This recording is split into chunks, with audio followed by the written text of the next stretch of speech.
तर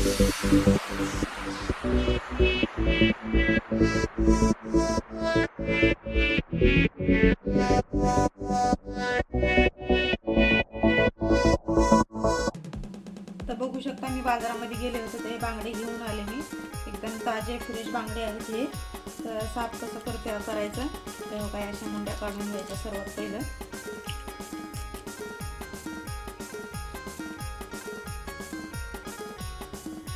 आणि जे वरी सालपट पण असतात त्याला हे चाकू असं थोडंसं फिरून घ्यायचं हे.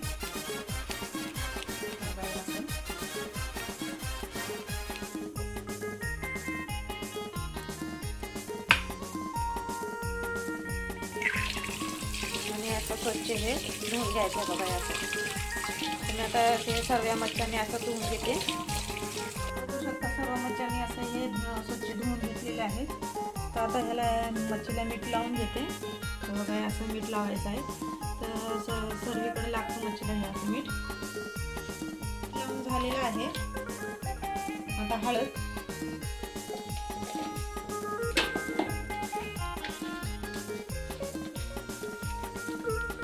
मसाला आहे,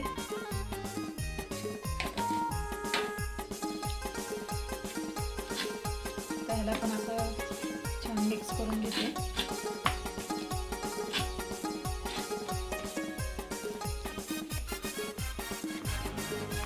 तर बघू शकता चटणी लावून झालेली आहे. आणि आता हे तांदळाचं पीठ घेतलेलं आहे 1 चमचा, कॉर्नफ्लॉवर घेतलेला आहे 1 चमचा. तर हे दोन्ही पण असं मिक्स करून घेते याला.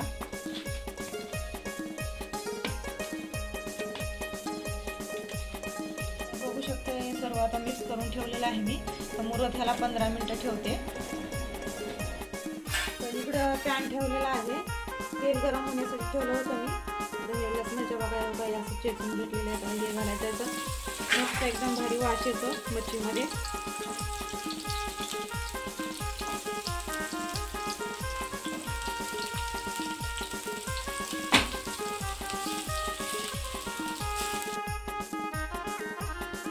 आता मी पलटी मारते. एकदम भारी निघालेले सुटसुटीमध्ये. सुगंध पण भारी येतोय लसणाचा याच्यामध्ये.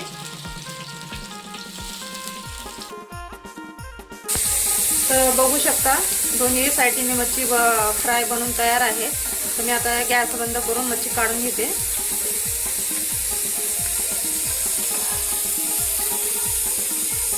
तर बघू शकता मच्छी बनवून तयार आहे. तर मी तुम्हाला मच्छी काढून दाखवते. तर हे बघा एकदम भारी झालेली आहे.